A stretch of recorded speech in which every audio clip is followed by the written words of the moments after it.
Good morning. This is Father Stephen Kelly from St. John's Church in Detroit, and we're continuing our series of daily morning meditations where we generally look at one or another of the lessons that are assigned for morning or evening prayer, what is known as the daily office lectionary. And hurrah, today is Sunday. It is the first Sunday after Easter, so it is known as what is known as the Easter octave, right, or the octave day of Easter.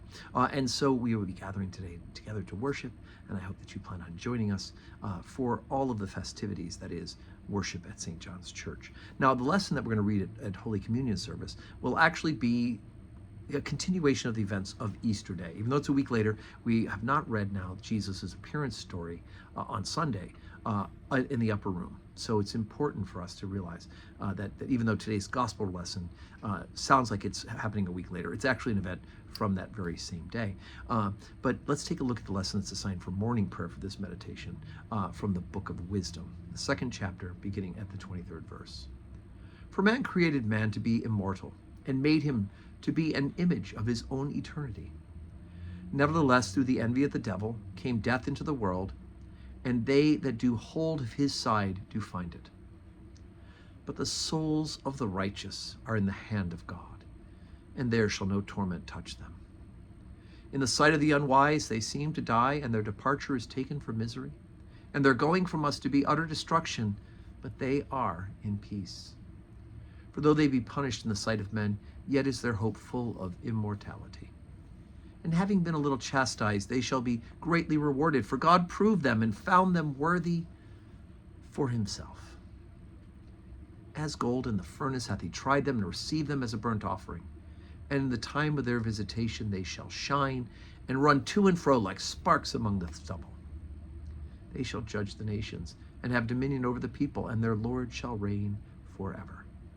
They that put their trust in him shall understand the truth, and such as be faithful in love shall abide with him. For grace and mercy is to his saints, and he hath care for his elect.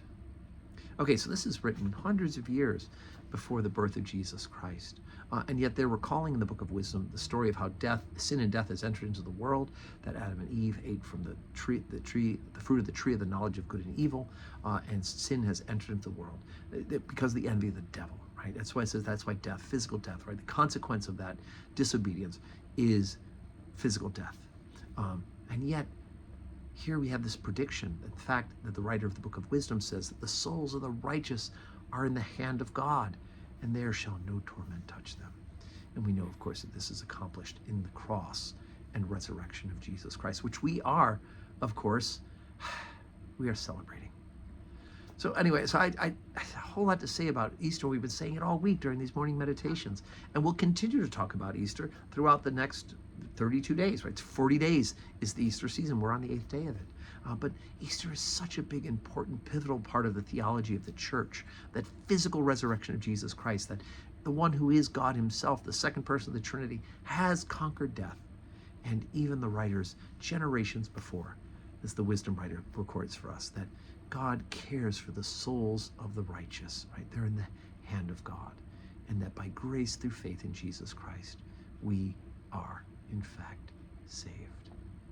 Okay, so like I said, Sunday, 7:30 morning prayer, 8 o'clock Holy Communion, 10 o'clock Holy Communion, and 5:30 evening prayer with the opportunity to receive Holy Communion as well. So I do hope to see you here in church to worship, to glorify God. Let's make this a low Sunday, right? They call it low Sunday for a lot of reasons, one of which is attendance is pretty low compared to last week. Let's make liars out of those folks who say that.